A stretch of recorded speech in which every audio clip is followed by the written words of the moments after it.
Good morning, dear students. Now, our topic today is present tense. In the previous lecture, we discussed the tense in general, and here we will discuss present tense. As you know, present tense and past tense and future tense. These three tenses again have each four formations.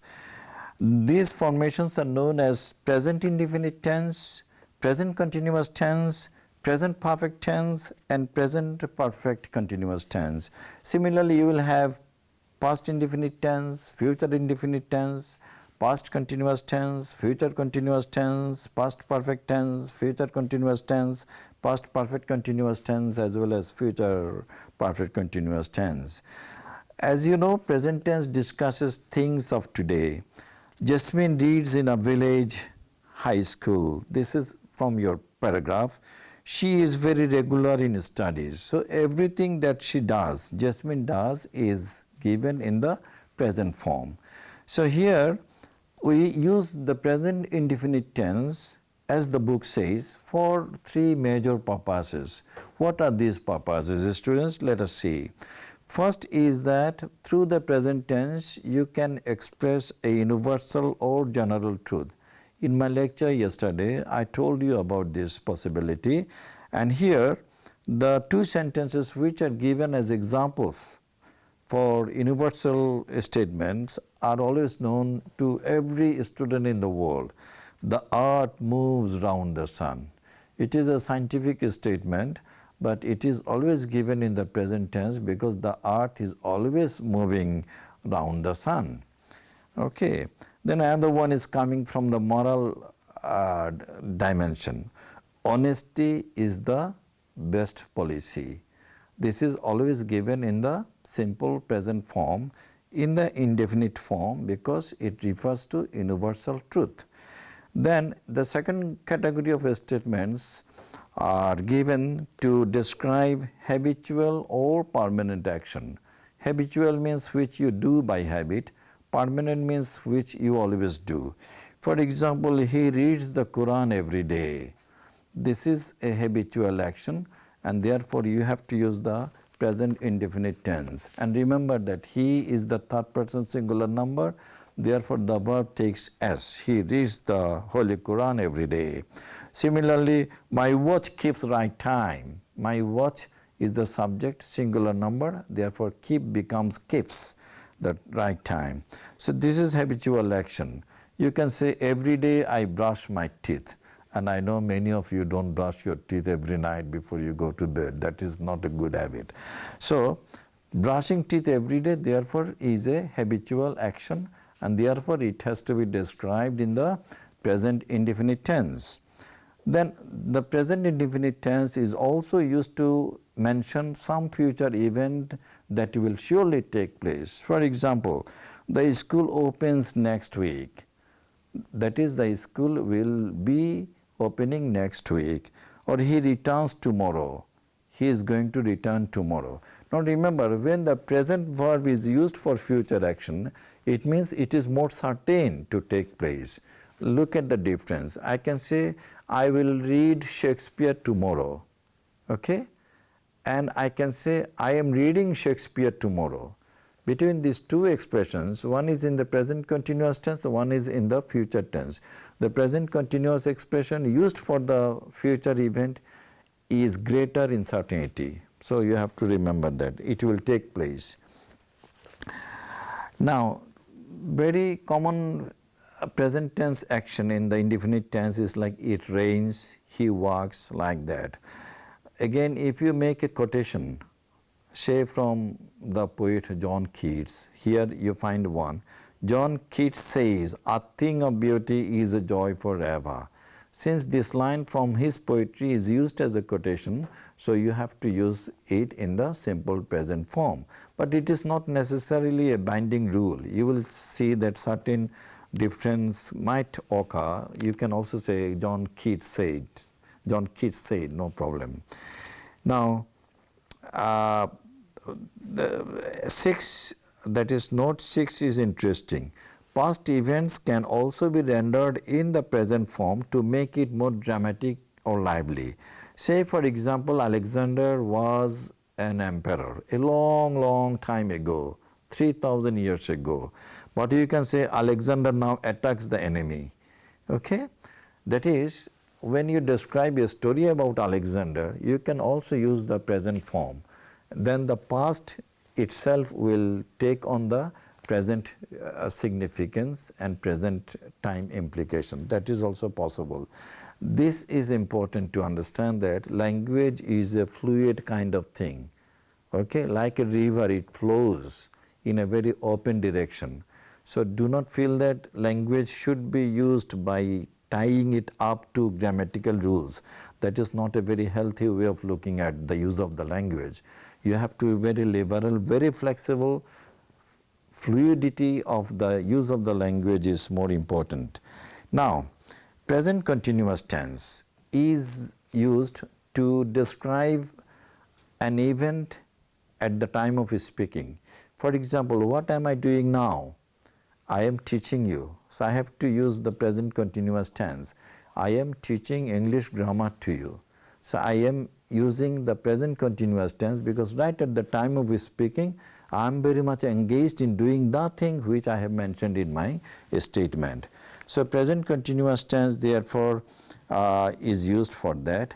And also present continuous tense is used for future time reference, immediate time reference. For example, you can say Mahanagar is arriving at 6 o'clock. It means Mahanagar will surely arrive at 6 o'clock. Okay. Now look at exercise 2. A list of verbs is given to you. In order to be watchful not to use them in the present continuous form. The verbs are believe, feel, taste, smell, desire, hate, recognize. That is the actions which are integrated with our instinctive physical entities. Those actions in English are not usually used in the continuous sense. For example, what are the eyes for? We see things with the eyes. So you cannot say, I am seeing a bird. You have to say, I see a bird. Okay?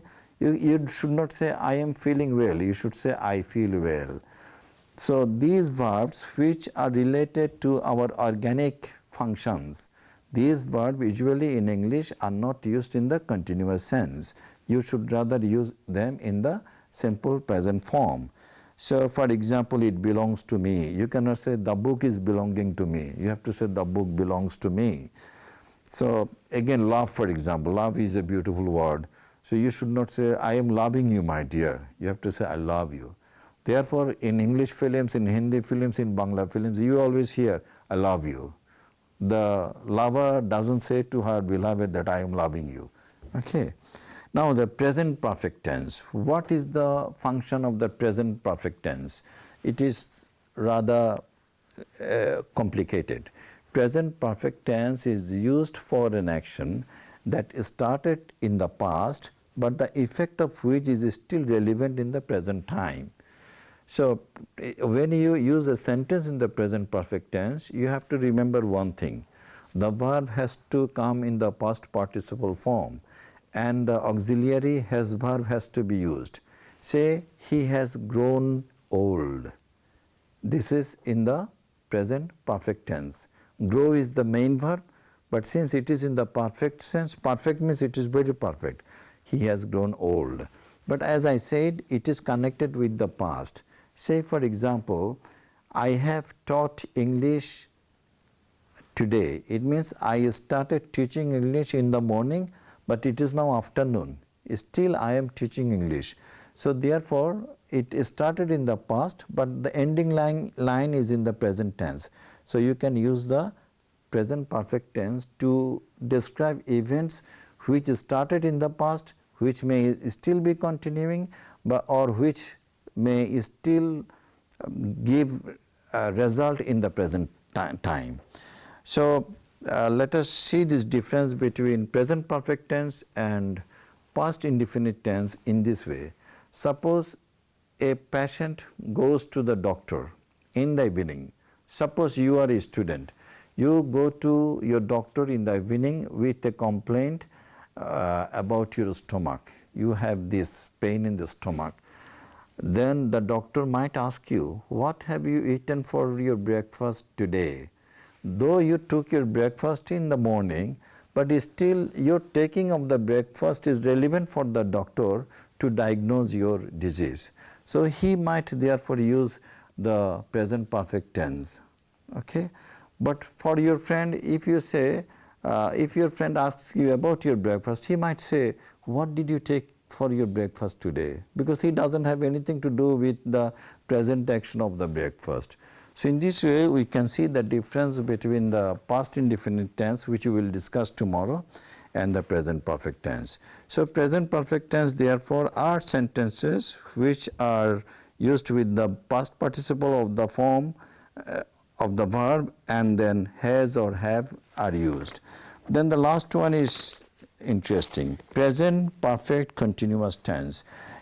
In the present perfect tense, the action might have ended, but in the present perfect continuous tense, the action has still been continuing. Say, for example, I started teaching back in 1978, but this year is 2015 and I am still teaching. It means I have been teaching English for the last so many years. Okay? So this is again the difference between present perfect tense and present perfect continuous tense. In the present perfect continuous tense, the action must still continue in the present time. But in the present perfect tense, the action may have ended, but the result is still relevant for the present time.